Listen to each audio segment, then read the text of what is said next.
ఏంటంటే ఈ పిల్లలు ఫస్ట్ టైం వచ్చిన పిల్లలు కదా. సో దీని బ్రీడ్ ఏంటంటే దీని ఫాదర్ ఇంపోర్ట్, థాయిలాండ్ ఇంపోర్ట్. మా ఇంటి వైట్ గాడు ఉన్నాడు చూసిన వాడు ఇంపోర్ట్ వాడు.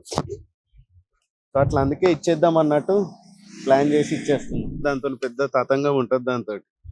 సో కొంచెం కేర్ చేసే వాళ్ళకి ఇచ్చినాం అనుకోండి, అది కూడా దాని లైఫ్ ఏంటంటే హ్యాపీగా ఉండాలి. మా ఇంట్లో ఎంత హ్యాపీగా ఉంటాయో తెలుసా అవి. కోత వస్తాయి, ఇంకా భయపడకండి అవి ఏమన్నాయి. దాన్ని మేము ఒక ఖర్చుగా అనుకొని పెంచాం ఎప్పుడు.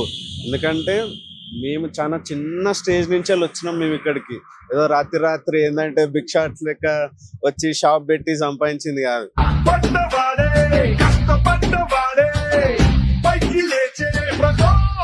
కరోనా టైంలో జీరో అసలు మార్కెట్ లేదు. అట్లాంటి టైంలో మా కస్టమర్స్ ఆదుకున్నారు మమ్మల్ని. అందరు ఇంట్లలో ఉంటుండే, పిల్లలు అందరు ఇబ్బంది పెడుతుండే. కరోనా ఎంత ఇబ్బంది అయినా మంచిది మా ఇంటికి తీసుకొచ్చి ఒక పెట్టి. సో వాళ్ళ బ్లెస్సింగ్స్ తో ఏంటంటే నేను పెట్ షాప్ పెట్టుకున్నా నేను ఈ రోజుకి. కానీ చాలా మంది ఏంటంటే నా షాప్కి వచ్చి వెళ్ళిపోయిన వాళ్ళు మస్తు మంది ఉన్నారు. ఇప్పుడు షిజ్జుల ప్రైజులు తగ్గినాయి, 15,000. ఇప్పుడు ఏంటంటే అందరు బ్రీడింగ్ చేసి ఏంటంటే ఇంప్యూర్, అసలు ప్యూర్ బ్రీడ్ లేకుండా అయిపోయింది షిజ్జు. ప్రతి ఒక్కరు ఇప్పుడు షిజ్జు ఇస్తున్నారు. మేము స్టార్టింగ్ లో ఉన్నప్పుడు ఒక షిజ్జు 40,000 50,000 అంత పెట్టి ఎవరు కొనలేకపోయేది, వెళ్ళిపోయేది. మేము షిజ్జూస్ కూడా ఇచ్చినాం. మా ఇంట్లో